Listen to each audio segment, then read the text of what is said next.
믿음의 사람들, 신앙의 사람들은 생각하며 인생을 살아가는 사람들입니다. 그런데 생각 중에서도 어떻게 하면 나의 인생을 의미 있게 살아갈 수 있을까? 어떻게 하면 나도 인생을 좀 더 뜻있게 살 수 있을까? 이렇게 생각하며 하나님 앞에서 살아가는 사람이 믿음의 사람들인 것입니다. 나는 하나님 앞에서 어떻게 인생을 살아가고 있는가? 지난 한 해를 돌아보며 나는 어떻게 살아왔는가? 앞으로 나는 어떻게 더 성숙한 모습으로 주님 앞에 살아갈 것인가? 끊임없이 자신을 돌아보며 하나님 앞에서 자신의 삶을 성숙하게 만들어가고자 하는 사람이 믿음의 사람인 것입니다. 성경에 보면 예수님의 청소년 시기에 대해서 성경은 잘 말하고 있지 않습니다. 오늘 말씀이 성경에 나와 있는 예수님의 청소년 시기에 대해서 말하고 있는 유일한 본문입니다. 청소년 시기는 참으로 중요한 시기입니다. 인생의 방향을 결정하는 시기가 되는 것이고 자신이 누구인지 정체성을 확립하는 시기이기도 하고 부모의 품을 떠나 자기가 누구인지 자기를 찾는 시기가 바로 청소년 시기인 것입니다.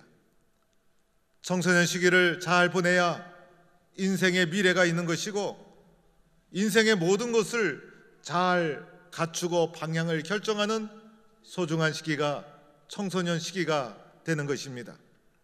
예수도 이때 육신의 아버지의 품을 떠나서 영적인 아버지의 아들이라는 자의식을 갖게 되는 시기가 바로 이때였던 것이고 오늘 말씀이 바로 이러한 배경을 가지고 있습니다.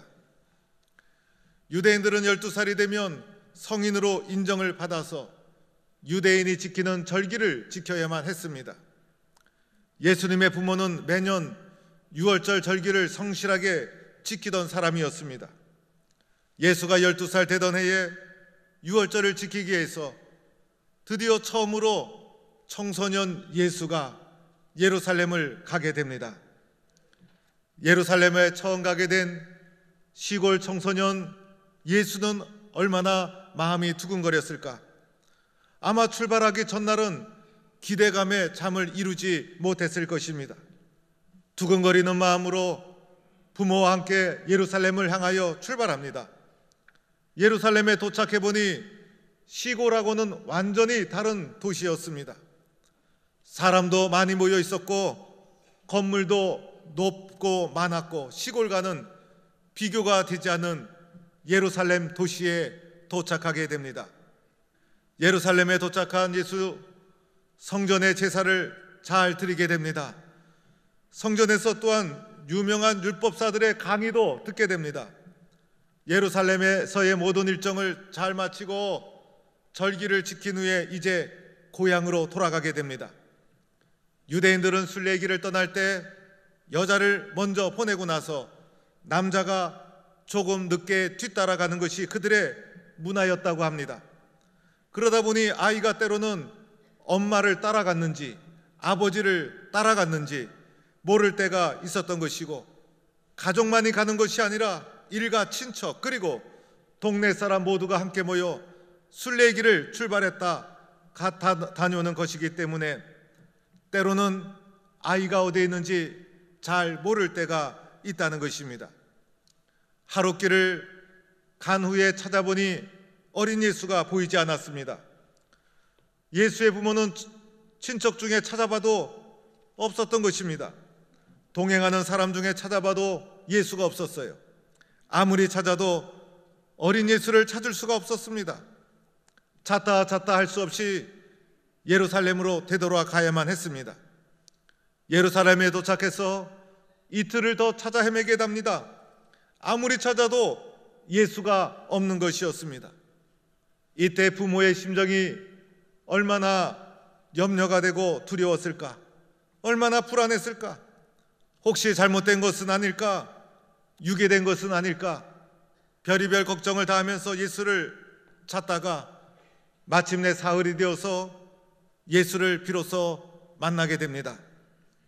어린 12살 예수는 바로 성전에 그대로 있었던 것입니다. 예수는 성전에서 율법 선생들의 말씀을 듣느라고 정신이 없었던 것입니다. 학자들의 강의에 깊이 빠져들고 있었습니다. 밥을 먹는 것도 잊어버리고 가족과 집에 가는 것도 잊어버릴 정도였습니다. 말씀을 듣다 보니 말씀을 깨닫게 되고, 그리고 예수는 또한 질문도 하고 적극적으로 말씀을 들으면서 자그마치 사흘이나 시간 가는 줄 모르고 있었다는 것입니다.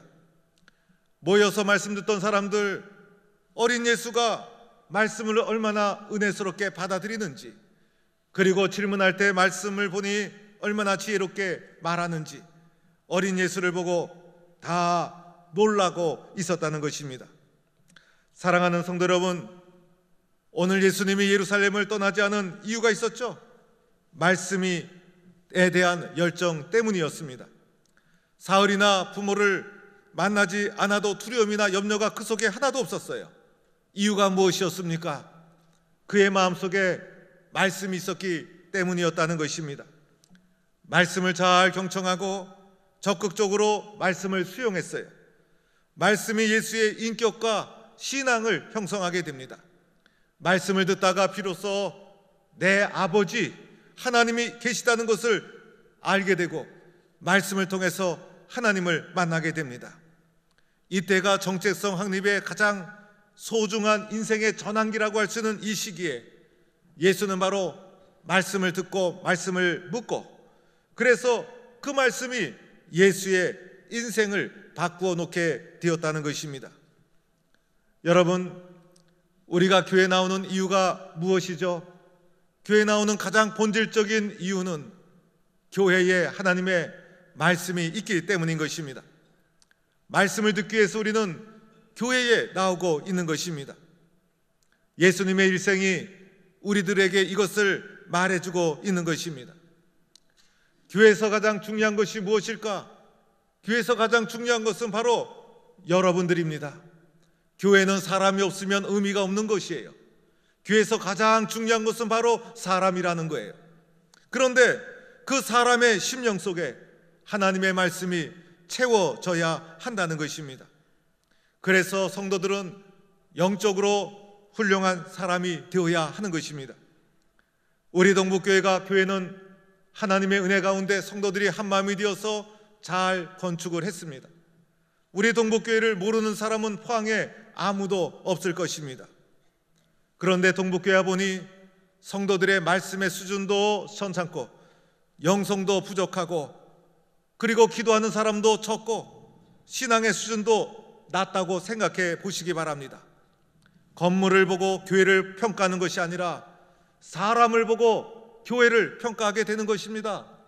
그래서 건물은 크지만은 그 안에 있는 사람의 말씀의 능력이 부족하면 세상의 조롱거리가 되고 마는 것이죠. 그런데 동북교회 보니 말씀의 열정이 있어요. 성도들의 눈동자가 다른 것이에요. 베레아 교회처럼 말씀을 진지하게 탐구하는 사람들로 모여 있어요. 말씀에 은혜 받고 말씀의 믿음을 가지고 훈련된 사람이 곳곳에 있습니다. 기도하는 사람이 살아 있습니다.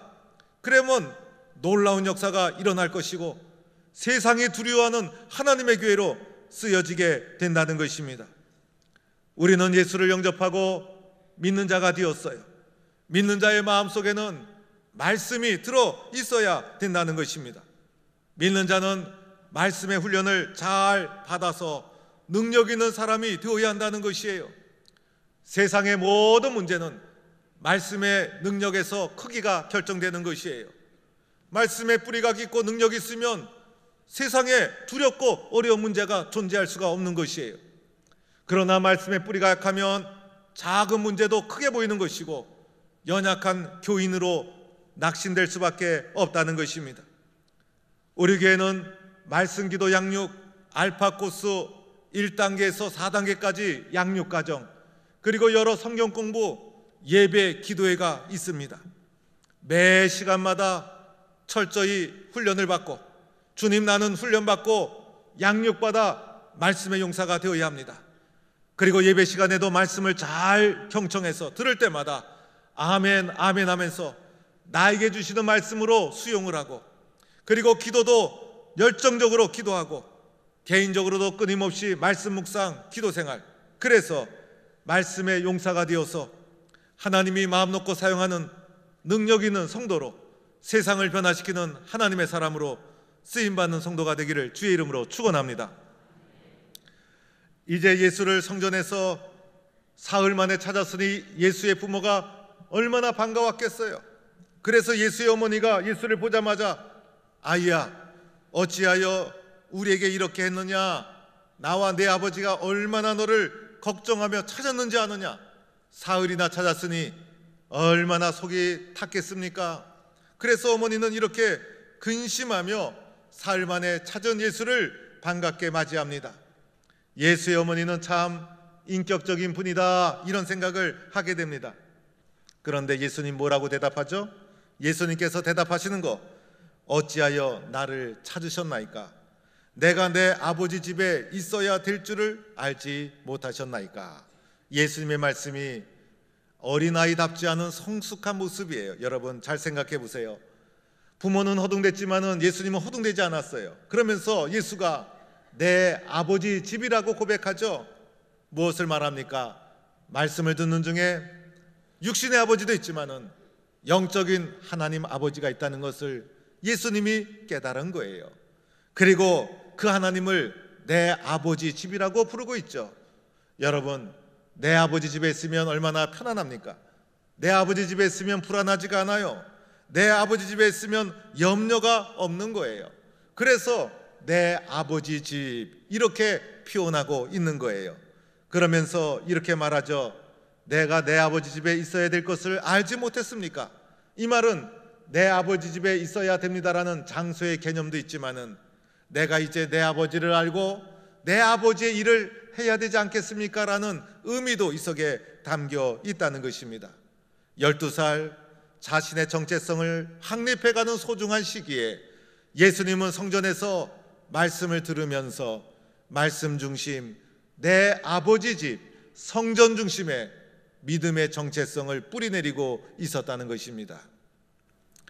제가 말씀을 준비하는 가운데 국민일보에서 아주 은혜스러운 글을 하나 읽게 되었어요.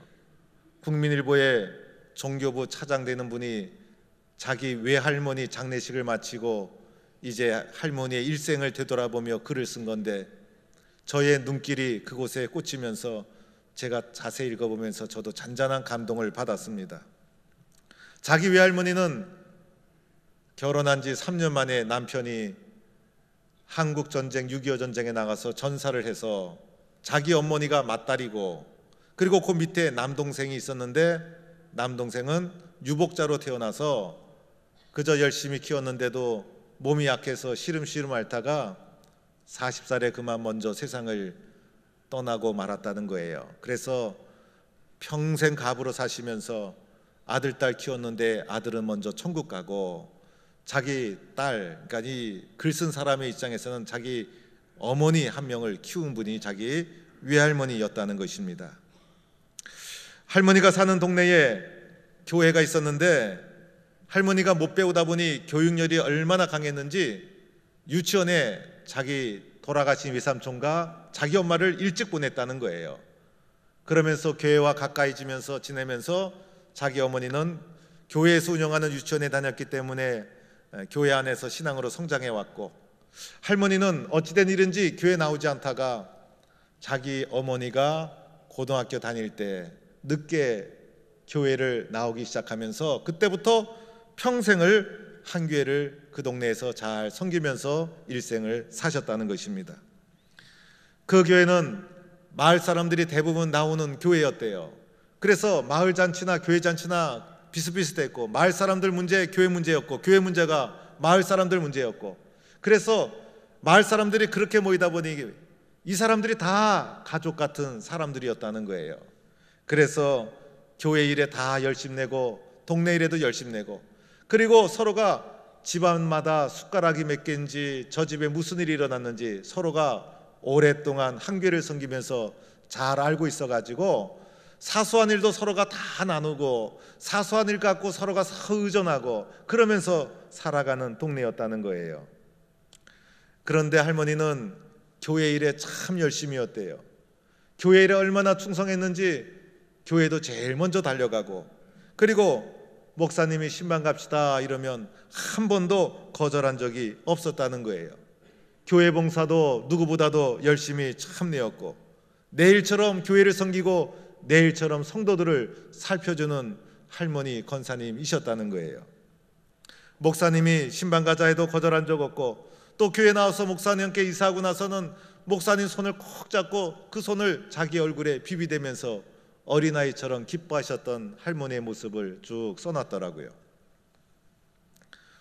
할머니 장례식을 치르면서 할머니가 일찍 가부가 되어서 고난의 시대, 가난한 시절, 어렵고 힘든 그 삶의 무게를 어떻게 연약한 할머니 혼자 견디며 살아왔을까? 할머니 장례식에 참여해서 할머니 인생을 되돌아보니 비로소 깨닫게 되었다는 거예요. 할머니에게는 평생을 함께하는 교회가 있었고, 평생을 함께 삶을 나누는 사랑하는 성도들이 있었기 때문에 그 힘들고 어려운 삶의 무게, 고난과 가난과 어려움 삶 속에서도 할머니는 웃음이 있었고 행복이 있었고, 그리고 열심히 삶을 헤쳐나갈 용기가 있었고, 할머니에게는 평생을 함께하는 교회와 성도가 있었구나.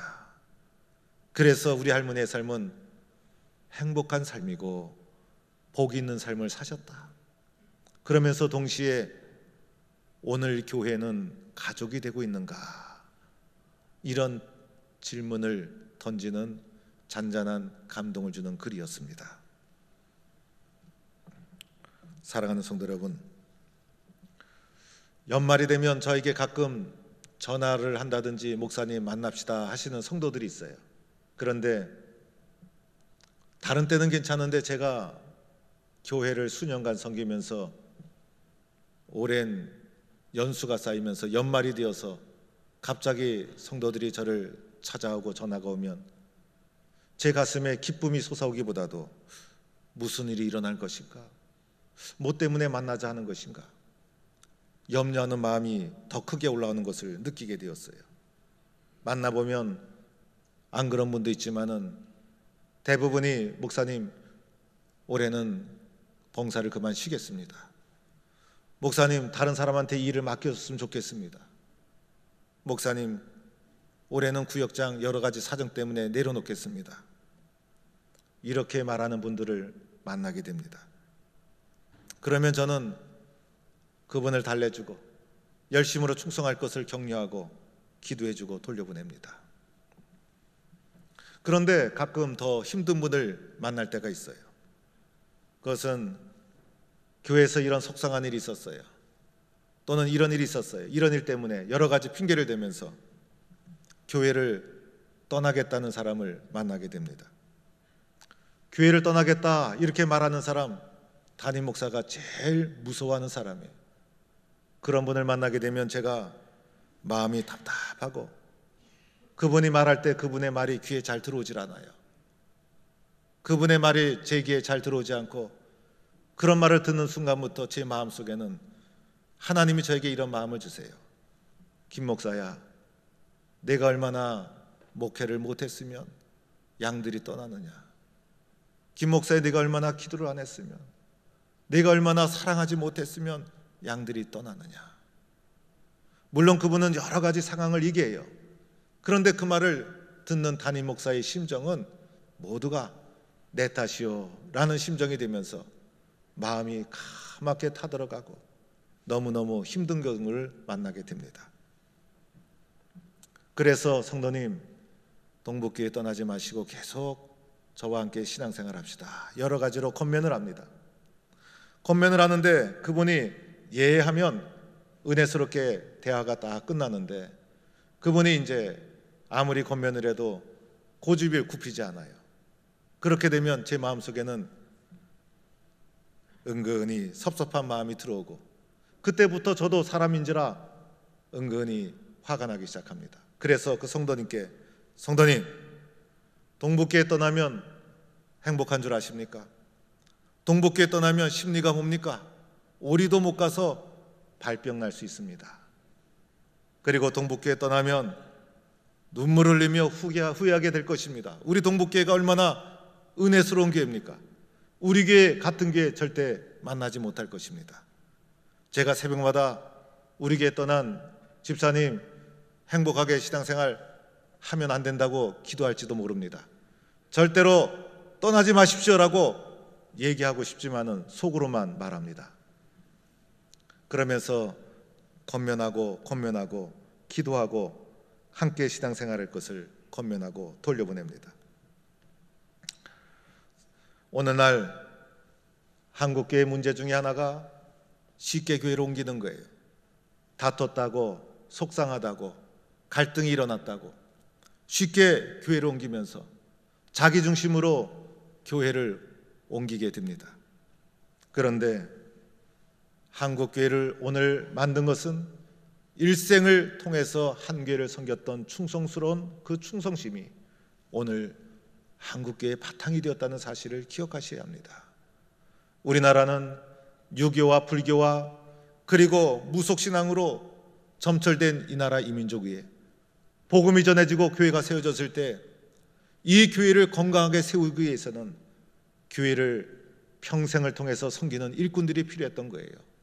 그래서 교회를 지키기 위해서 장로를 세우고 권사를 세우고 항존 직분자를 세웠던 거예요. 한국만이 가지고 있는 제도를 통해서 교회를 건강하게 지키고, 그래서 성도들은 평생을 한 교회를 섬기는 것을 영광의 면류관으로 알고 달려갔던 것이 한국교회의 신앙의 뿌리요 신앙의 전통이었다는 것입니다. 오늘 예수님께서 소중한 개념을 말하고 있죠.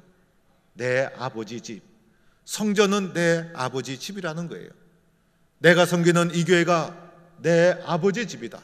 내가 섬기는 이 교회가 내 아버지 집이다. 평생을 순종하며 달려가는 삶이야말로 가장 복되고 영광스러운 삶인 줄로 믿습니다. 사랑하는 성도 여러분, 우리는 어쩌면 영적인 청소년 길을 지나고 있는지도 모릅니다. 믿음의 사람들은 항상 배우는 사람입니다. 예수님께서 청소년 시기에 말씀을 듣고 성전을 붙잡고, 하나님의 말씀을 붙잡고, 하나님의 성전을 내 아버지라 붙잡고, 이 말씀과 교회, 양기둥을 붙잡고 주님 앞에 살아왔듯이 오늘 우리도 말씀과 교회, 이 양기둥을 꼭 붙잡고 믿음의 길을 최선을 다해 달려간다면 나를 통해서 놀라운 역사가 일어나게 될 줄로 믿습니다.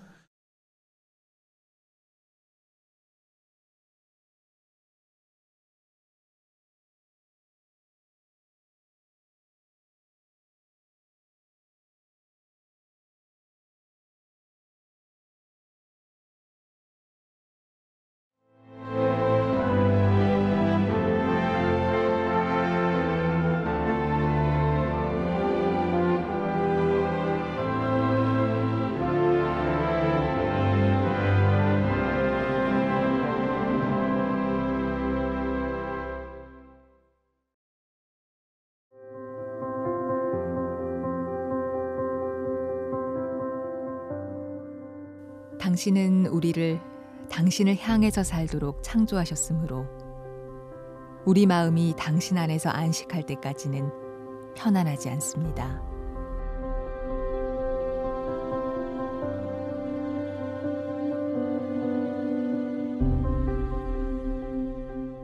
하나님은 사람에게 영원을 사모하는 마음을 주셨느니라.